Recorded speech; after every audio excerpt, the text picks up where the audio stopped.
Ni matumaini yangu kwa siku yako inakuendea vyema. Hujambo na karibu. Hizi ni dozi za spoti na umbea ugani. Aliyekuwa mshambulizi wa klabu ya Liverpool na Barcelona Luis Suarez anafahamika kwa mchezaji mwenye utovu wa nidhamu wa hali ya juu uwanjani. Mara nyingi tumeshuhudia kijirusha kama mpiga mbizi ili kutafuta penalti haramu pamoja na kuwafanya wenzake kula kadi nyekundu.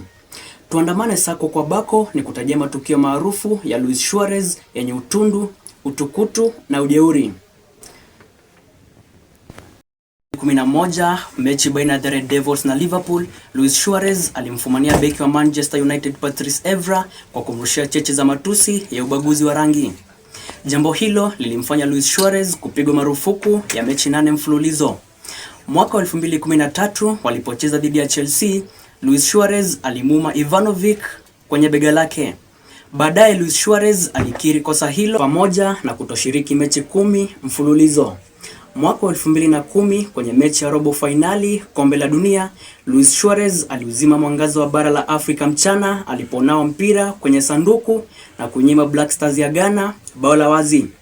Hata hivyo Luis Suarez alionekana mwenye furaha baada ya Black Stars ya Ghana kuikosa bao hilo. Jambo hilo lilizua mjadala mkubwa kuhusu maadili yake ya kimchezo. Nikiripotia Elite Media, hizo ndizo habari kwa sasa. Jina langu ni Diego Vincent.